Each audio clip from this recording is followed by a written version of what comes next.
नमस्कार, मैं हूं मनोज मनु। हमारी खास पेशकश एशिया का किंग कौन में आपका स्वागत है।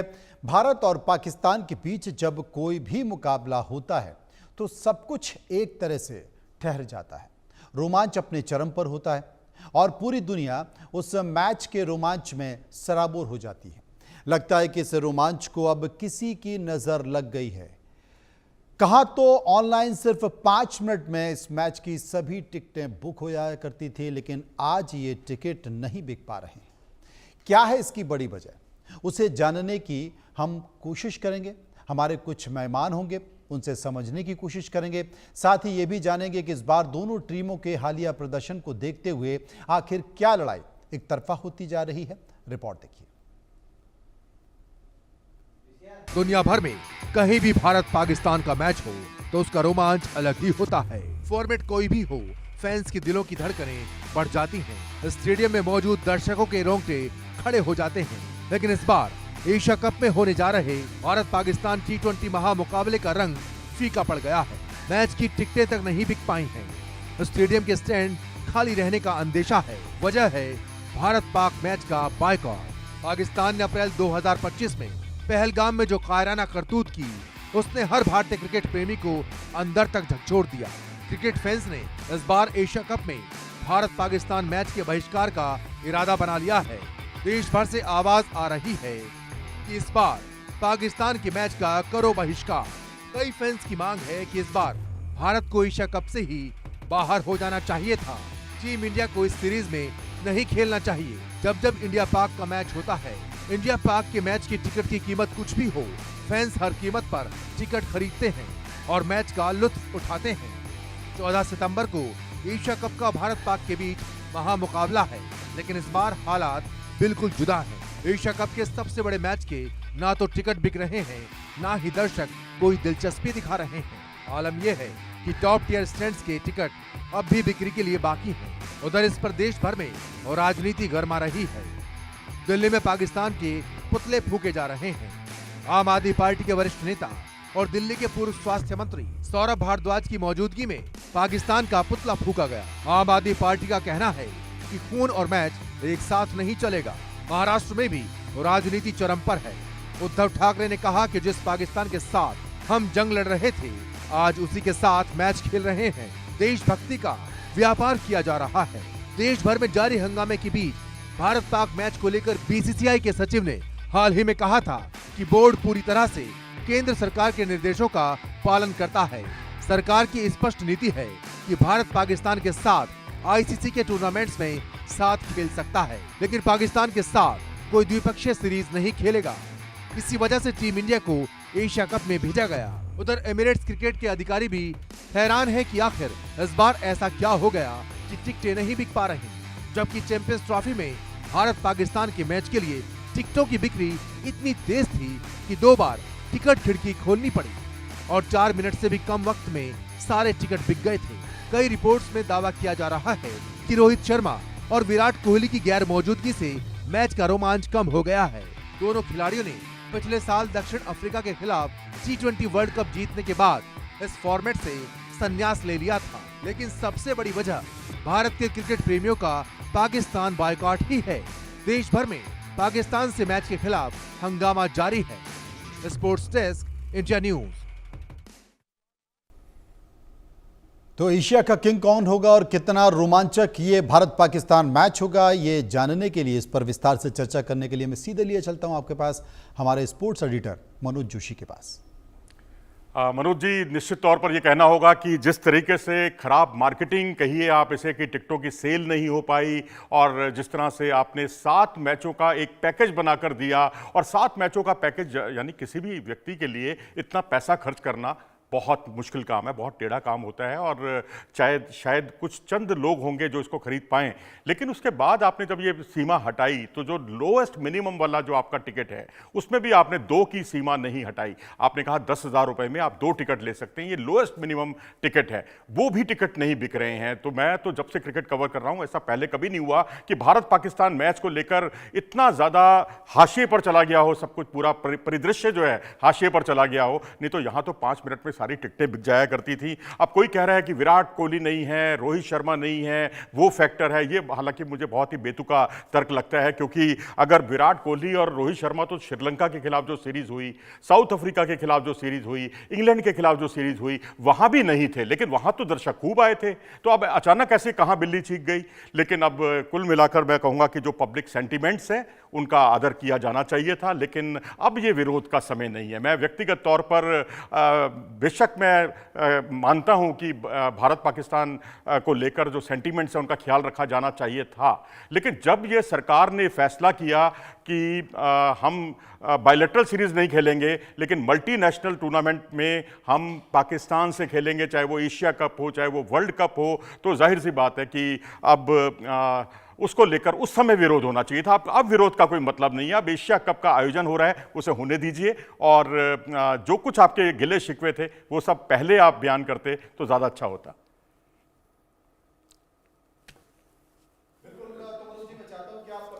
चर्चा करें, हमारे साथ प्रदीप टंडन भी जुड़ गए हैं और ललित मोहनी जी भी जुड़ गए हैं। विस्तार से चर्चा। चलिए प्रदीप जी, आपका स्वागत है और ललित जी आपका भी स्वागत है। और अब देखिए, अभी तक हम जो चर्चा चल रही थी, अभी तक सिंदूर की घटना हो, पहलगांव की घटना, जो पहलगांव की जो घटना थी, और उसके बाद जो सिंदूर को लेकर जो देश भर में गुस्सा जो पनपा है, उसको लेकर कितना आक्रोश। आप क्या, दोनों गेस्ट से मैं ये जानना चाहूंगा कि आप भारत पाकिस्तान मैच के इस वक्त पक्ष में हैं या नहीं है। हालांकि मैं अपनी राय से अवगत करा चुका हूं। जी, पहले प्रदीप जी। मनोज जी, मैं थोड़ा सा डिफर कर रहा हूं आपकी राय से इस बार, क्योंकि जो सेंटिमेंट्स हैं वो देश के, मैं उन सेंटिमेंट्स के साथ जाना चाहूंगा। बिल्कुल हमें ये मैच नहीं खेलना चाहिए, और अब जब क्योंकि मैच हो ही रहा है तो हमें हर संभव प्रयास ये करना चाहिए कि हम इस मैच का बायकॉट करें, जो कि हमारे दर्शक कर भी रहे हैं। और मैं अपनी तरफ से जो मेरा कंट्रीब्यूशन है वो ये कि मैं इस मैच को नहीं देखने जा रहा, मैं टीवी से भी इस मैच का बायकॉट करूंगा। तो ये मेरा कंट्रीब्यूशन है। मैं बिल्कुल इसके फेवर में नहीं हूं। मैं पूरा का पूरा अगर सेंट्रल गवर्नमेंट का ये डिसीजन है कि हम बायलैटरल सीरीज नहीं खेलेंगे लेकिन आईसीसी के टूर्नामेंट्स में खेलेंगे, मैं उनके साथ भी नहीं हूं, मैं उनसे भी डिफर करता हूं। और जैसा कि सभी जानते हैं, बीसीसीआई तो एक ऐसी संस्था है जिसपे किसी का जोर नहीं है, चाहे वो सेंट्रल गवर्नमेंट हो चाहे वो सुप्रीम कोर्ट। बीसीसीआई एक अलग ही संस्था है। बीसीसीआई का इस देश का अपना ही वो अपने आप में एक देश है जो हमारे देश के अंदर चलता है। चलिए, बहुत अच्छी बात आपने कही, आपका ये दृष्टिकोण है। मैं अब ललित जी के पास जाना चाहूंगा। ललित जी, आप क्या सोचते हैं इस बारे में कि क्या ये सब विरोध पहले किया जाना चाहिए था, जब सरकार ने घोषणा की कि भाई हम जो मल्टीनेशनल टूर्नामेंट होंगे उसमें हम पाकिस्तान के साथ खेलेंगे। अब जो इनका प्रदीप टंडन जी का जो विचार है वो बिल्कुल अलग है, आपकी क्या राय है?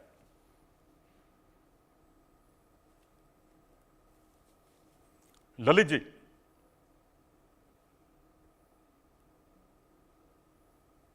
ललित जी, आपने शायद उसको अनम्यूट कर रखा है, उसको आप जरा ठीक कर लीजिएगा पहले अपने फोन को। और अगर आपने मेरा सवाल सुन लिया हो तो मैं उसको दोहरा देता हूं कि आपकी क्या सोच है भारत पाकिस्तान मैच को लेकर, कि जो देश भर में विरोध हो रहा है, आप उसमें आपका दृष्टिकोण क्या है? देखिए, भारतीयों ने नाते तो मैं भी इसका विरोध करता हूं कि ये मैच नहीं होना चाहिए था, लेकिन वो इंटेंसिटी जो थी वो पुलवामा अटैक के वक्त थी। सरकार ने कुछ सोच के फैसला लिया कि हम लोग इनके साथ बाहर की सीरीज वगैरह खेल लेंगे, जो कि अब हो रही है। तो मुझे लगता है कि एज ए क्रिकेट प्रेमी, क्रिकेट कोच, अगर अब ये मैच हो रहा है तो हमें भारत को सपोर्ट करना चाहिए कि वो पाकिस्तान को ऐसी करारी हार दे कि वो उसको भूल ना सके। जबकि हमारे सेंटिमेंट्स देश के पब्लिक, देश के लोगों के साथ है और वो हमेशा रहेंगे भारतीय होने के नाते। और मैं इसका विरोध भी करता हूं, लेकिन क्योंकि देश हमारे राजनेता चलाते हैं, अब उन्होंने ये फैसला लिया कि ये सीरीज होनी चाहिए, तो अब हमारा ये क्रिकेट प्रेमी कोच होने के नाते दायित्व बनता है कि अब हम इंडिया को सपोर्ट करें कि वो पाकिस्तान को इसमें करारी हार देके इसका बदला ले सके। देखिए, पाकिस्तान किसी भी जगह पे हमारे सामने स्टैंड नहीं करता, चाहे वो फौज को ले लो, चाहे वो युद्ध को ले लो, चाहे क्रिकेट को ले लो। तो मुझे लगता है कि वो किसी भी मकसद में कामयाब नहीं हो सकते। जबकि देखिए, स्पोर्ट्स ही ऐसी चीज है जिसके जरिए कोई भी वार्ता, कोई भी समस्या का समाधान हो सकता है। तो मुझे लगता है कि अगर ये सीरीज बाहर हो रही है तो एज ए भारतीय होने के नाते हमें उन्हें सपोर्ट करना चाहिए।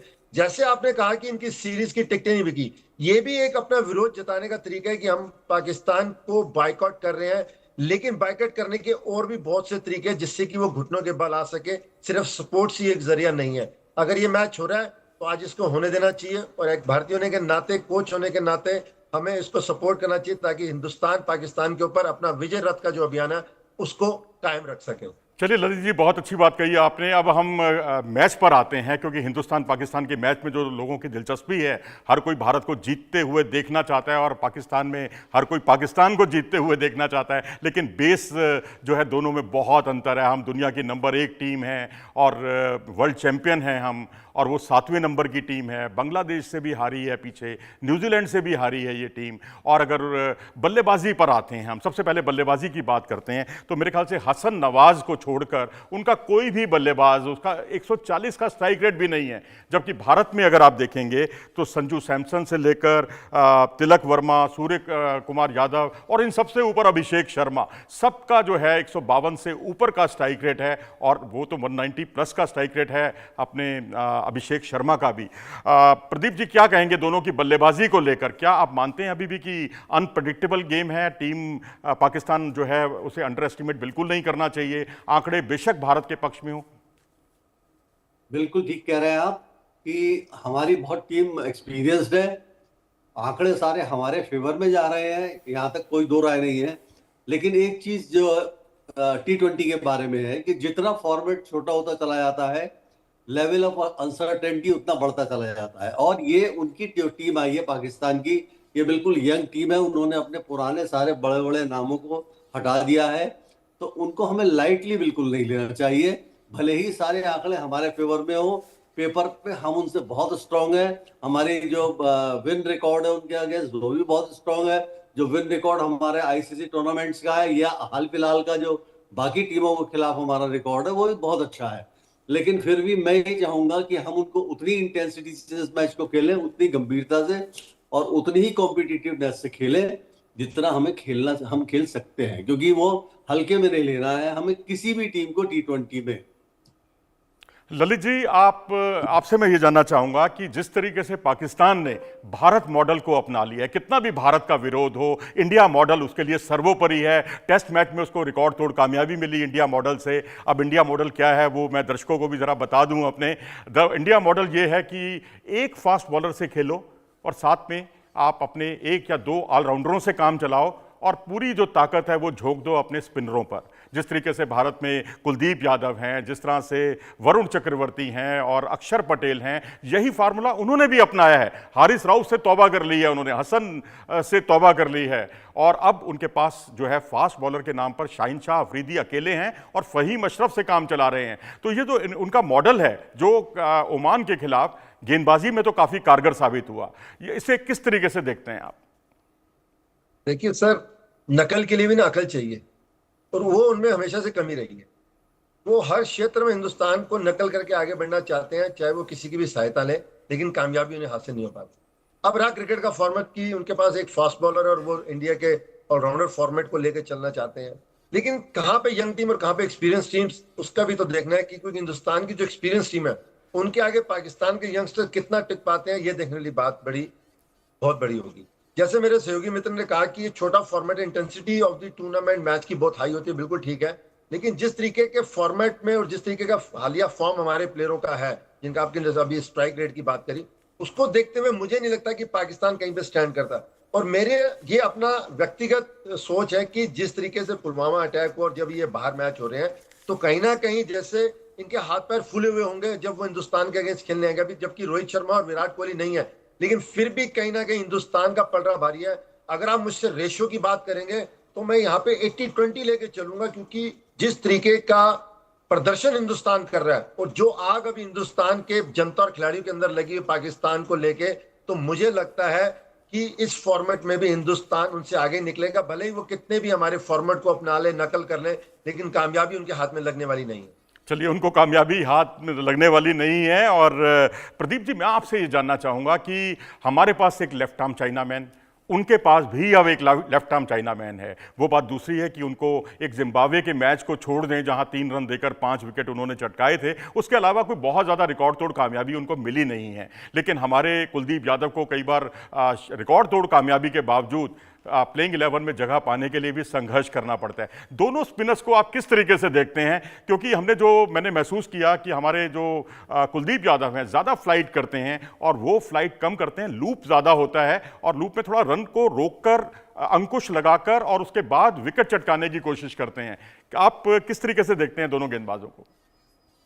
अभी जो ललित जी ने बात कही उसमें बिल्कुल सच्चाई ये है कि नकल में अकल चाहिए। दूसरी बात ये है कि भले ही आप हमारा फॉर्मूला अपनाए टीम कॉम्पोजिशन का, टीम कॉम्बिनेशन का, लेकिन वो लेवल ऑफ टैलेंट भी आपके पास होना चाहिए, वो पूल भी आपके पास होना चाहिए जो उनके पास नहीं है। कुलदीप यादव तो एक एक्सेप्शनल बॉलर है हमारे पास, और बार बार ये सभी लोग आश्चर्य करते हैं कि कुलदीप यादव को क्यों ड्रॉप कर दिया जाता है। वो तो ऐसे बॉलर हैं कि उन्हें हर फॉर्मेट में लगातार खिलाया जाना चाहिए। इस समय शायद उनसे बढ़िया चाइनामैन बॉलर वर्ल्ड में है ही नहीं कोई। तो पाकिस्तान तो क्या, मेरे ख्याल में और कहीं कोई टक्कर ही नहीं है उस बंदे की। और जहां तक आपने टेक्निकल बात कही कि वो जो लूप देते हैं, वही तो उनकी मारक क्षमता है सारी। वही तो मारक क्षमता है कि बैट्समैन ये कंफ्यूज रहता है कि आगे जाऊं पीछे जाऊं। दूसरी बात, उनकी गुगली समझ में नहीं आती किसी के कि कौन सी अंदर आ रही है, कौन सी बाहर जा रही है। बैट्समैन खेलता अंदर की तरफ है, गेंद बाहर की तरफ निकल जाती है। तो ये सब चीजें जो है कुलदीप यादव को एक्सेप्शनल बनाती है। मुझे नहीं लगता कि पाकिस्तान का कोई भी बॉलर उसके आगे टिक पाएगा या बैट्समैन उनको कंफर्टेबली खेल पाएंगे। Kuldeep is Kuldeep, no match. चलिए, नो मैच। आपने तो हमारे भारतवासियों को खुश कर दिया ये कहकर। खैर, आंकड़े अपने आप में बहुत कुछ प्रत्यक्ष बहुत कुछ बोलते हैं। ललित कोहली जी, मेरा एक सवाल है कि अब हम थोड़ा सा फियर फैक्टर की भी बात कर लेते हैं। देखिए, सच्चाई को हमें स्वीकार करना चाहिए। शाहिनशाह अफरीदी जब गेंदबाजी करते हैं, जब अपने पूरे शवाब पर होते हैं, आपने देखा होगा शुभमन गिल को भी संघर्ष करना पड़ा, 2 बार उनको आउट भी उन्होंने किया है। इसी तरीके से अगर आप देखें तो हमारे संजू सैमसन जो हैं अक्सर लेग स्पिनर के सामने काफ़ी फंसते हुए दिखाई देते हैं और उनके पास अबरार अहमद हैं। तो ये अबरार और संजू की आपसी जो मैचअप है और शुभमन गिल और शाहिनशाह अफरीदी का जो मैचअप है, उसको आप किस तरीके से देखते हैं? नहीं, देखिए, जहां तक उनकी फास्ट बॉलिंग का है तो देखिए वो हमेशा से ही 1% न्यूनतम से ऊपर रहे, इसमें कोई दोहराई नहीं है कि शहनशाह अफरीदी बहुत अच्छे बॉलर हैं। पास में भी अगर हम देखें, वसीम अकरम, वकार यूनुस, शोएब अख्तर जैसे भी बॉलर थे बहुत अच्छे थे। लेकिन जहां तक मैरिट टैलेंट की बात है तो वहां पे हिंदुस्तान का पल्ला मुझे भारी दिखता है। शुभम गिल ठीक है, शहनशाह अफरीदी के आगे थोड़ा सा स्ट्रगल करते हुए दिखे थे, लेकिन अब भी जितना वो पीछे खेल के आए हैं, जितना तजुर्बा एज ए कैप्टन उन्होंने हासिल किया है, तो मुझे लगता है कि वो ज्यादा नहीं रहेगा। और अगर ऐसा होता भी है तो मुझे ऐसा लगता है कि ऐसे टाइम पे अगर बैट्समैन कहीं स्ट्रगल कर रहा है तो उसको चाहिए कि वो सिंगल लेके नॉन स्ट्राइकर एंड के बैट्समैन को स्ट्राइक दे दे, ताकि उसको मौका मिल जाए उस बॉलर की लाइन लेंथ को समझ के खेलने का। तो मुझे लगता है कि इतना कारगर साबित नहीं होंगे इनके फास्ट बॉलर या लेग स्पिनर जो आप बात कर रहे हैं। मैं फिर भी यहां पे कहूंगा कि अगर हिंदुस्तान खेलता है तो जो ये मैरिट पे बॉलर है, इनको एनकाउंटर करने का एक ही तरीका है कि इन पे अटैक किया जाए। जहां भी आप पाकिस्तान बॉलर पे अटैक करते हैं वो अपनी लाइन दिशा भूल जाते हैं, फिर वो स्ट्रगल करने लग जाते हैं। तो मुझे लगता है कि सबसे बड़ा एसेट इंडिया के पास जो है वो है एग्रेशन और अटैक करना, जिसमें हिंदुस्तान पाकिस्तान के बॉलरों को निस्त और नाबूद कर सकता है और कर भी चुका है। हमने पास में देखा हुआ है कितने सारे एग्जाम्पल है। मैं एक एग्जाम्पल दोबारा देना चाहूंगा। जब 1996 वर्ल्ड कप का मैच चल रहा था, जब अजय जडेजा ने बेहतरीन प्रदर्शन करके एक ही ओवर में उनको 21-22 रन मारे थे, तो वो धाराशायी होकर रह गए थे बॉलर। तो हिंदुस्तान के पास ऐसी कई मेमोरीज है जिसको वो देख के मोटिवेट होके इन जैसे बॉलरों को एक तरफा धूल चटा सकते हैं। तो मुझे लगता है कि फिर भी पड़ रहा हिंदुस्तान के बैट्समैनों का ही भारी रहेगा। चलिए, प्रदीप जी से पूछते हैं एक सवाल। फकर जमान को आपने देखा 2017 की चैंपियंस ट्रॉफी में, उन्होंने भारत को चैंपियन नहीं बनने दिया। फाइनल मुकाबला था, सेंचुरी उन्होंने बनाई और भारत के हाथ से जबड़े से जीत को छीन लिया उन्होंने। अब पिछली 5 पारियां मैं उनकी देख रहा था, उनके स्टैट्स देख रहा था। उन 5 पारियों में से 4 बार वो ऑफ स्पिनर के सामने फंसे हैं। हमारे पास अब वाशिंगटन सुंदर भी नहीं है और हमारे पास अश्विन भी रिटायरमेंट ले चुके हैं। तो अब ऐसी स्थिति में कुलदीप यादव और वरुण चक्रवर्ती की जो खासकर गुगली गेंदें हैं, वो कितनी चुनौती बन सकती हैं, खासकर फकर जमान के लिए? नहीं, देखिए ऑफ स्पिनर का ये रिप्लेसमेंट तो दोनों स्पिनर नहीं हो सकते, ये तो आप मान के चलिए, लेकिन ये अपने आप में क्वालिटी स्पिनर्स हैं। कुलदीप यादव और Varun Chakravarthy is again one of the most feared bowler in the world today. भले ही वो ऑफ स्पिनर वाली क्वालिटी में नहीं, लेकिन वो बंदा अपने अंदर की तो क्वालिटी रखता है ना, उससे डरने की जरूरत है। और फकर जमा हो या जैसे अभी ललित जी ने कहा कि उनकी बैटिंग और हमारी बैटिंग में बहुत ज्यादा फर्क है। रही बात शाहीन अफरीदी की, अगर आप देखें तो उनकी जो क्विकनेस है, जो उनकी जो स्पीड है, उसमें बहुत कमी आई है। आज वो 130 132 के बॉलर हो गए। और जो गेंद उनकी डिप करती थी एकदम से, जिसपे उन्होंने कभी रोहित शर्मा को और राहुल को जो कंसेक्यूटिव डिलीवरीज पे आउट किया था, वो चीज मिसिंग है इस समय उनके पास, वो शार्पनेस मिसिंग है। तो वो उतने पेनिट्रेशन उनके पास अब नहीं है। उनके पास ऐसा कोई अबरार अहमद, यस, मुझे वो बॉलर पसंद है और मैं मानता हूं कि he is very good bowler. तो अबरार अहमद से, लेकिन T20 में 4 ओवर का हर बॉलर है। तो हमारी बैटिंग इतनी एक्सपीरियंस और इतनी क्वालिटी बैट्समैन है हमारे पास स्पिनर्स के लिए के अगेंस्ट भी, कि हमें उनसे कहीं भी कोई खतरा, कोई थ्रेट हमें एज ए प्लेइंग फील्ड पे, हमें as a cricket playing nation, हमें उनसे कोई खतरा नजर नहीं आता है। फिर भी हमें खेलना पूरी गंभीरता से है, ये मैं बार बार कहना चाहूँ। चलिए ललित जी, आपसे मैं ये जानना चाहूंगा कि जो माइक हैसन हैं कोच, उनके जो हेड कोच हैं, उनके आने से पाकिस्तान टीम में कितना फर्क पड़ा है? क्योंकि जिस तरीके से उनकी और आगा सलमान की जो जोड़ी है, जुगलबंदी है, इन्होंने जिस तरह से बाबर आजम को रुखसत कर दिया, रिजवान को रुखसत कर दिया, टीम से बाहर कर दिया, तो ये तो मैं समझता हूँ ये कदम T20 के क्रिकेट के हिसाब से तो बहुत पहले उठा लेना चाहिए था। लेकिन अब अगर उनका देखें तो इस्लामाबाद यूनाइटेड जो चैंपियन बनी थी PSL में, उसके वो कोच रहे, वो पंजाब किंग्स के कोच रहे, और वो RCB के जो है डायरेक्टर, जो है पूरे क्रिकेट ऑपरेशंस के डायरेक्टर भी रहे। न्यूजीलैंड की टीम जो 2015 के वर्ल्ड कप के में फाइनल तक पहुंची थी, उसमें भी वो कोच थे। तो माइक हैसन के आने से कितना फर्क पड़ेगा पाकिस्तान के क्रिकेट में? देखिए, कोच और कप्तान का तालमेल होना तो बहुत जरूरी है, तभी टीम एक कोहेसिवनेस, टुगेदरनेस करके ही जीत सकती है। लेकिन पाकिस्तान की दिक्कत यह ना कि सर उनके ऊपर कोई अगर बात करे तो उनको सहन नहीं होता। पास्ट में हमने देखा कई कोचों ने रिजाइन कर दिया था, कई कोच बीच में छोड़ के चले गए थे, क्योंकि वो चाहते हैं कि वो जो कप्तान है वही डोमिनेट करके टीम चलाए, जबकि कोच अपने एक्सपीरियंस के हिसाब से टीम को जिताने के लिए खेलता है। इनकी इंटरनल पॉलिटिक्स ही खत्म नहीं होती कि वो कोच को कुछ करने दें। अगर ये कोच जिन्होंने इतनी उपलब्धियां आपने गिनाई है, अगर ये कामयाब होते हैं तो उसका श्रेय जाएगा अगर पाकिस्तान के कप्तान और उनकी टीम उनको सहयोग करेंगे, जो कि दूर दूर तक दिखाई नहीं देता सर, क्योंकि पाकिस्तान की इंटरनल पॉलिटिक्स आप नहीं जानते कि ये एक दूसरों को ही देख के खुश नहीं होते हैं। हाँ, एज ए कोच उनका टीम का सौभाग्य है कि उनको इतना अच्छा कोच मिला है। अब वो एसेट्स को कितना संभाल के यूज करते हैं, ये टीम के कप्तान और उनके प्लेयरों पर निर्भर करता है। जिस तरीके से हमारे यहाँ पे राहुल द्रविड़ थे, उन्होंने हमें वर्ल्ड चैंपियन बनाया, तो ऐसे ही वो कोच है, लेकिन उनको यूज करने के लिए प्लेयरों का सहयोग होना बहुत जरूरी है, जो कि पाकिस्तान के प्लेयर कभी भी कोच को सहयोग नहीं करते। ये हमने पास्ट में भी देख चुके हैं।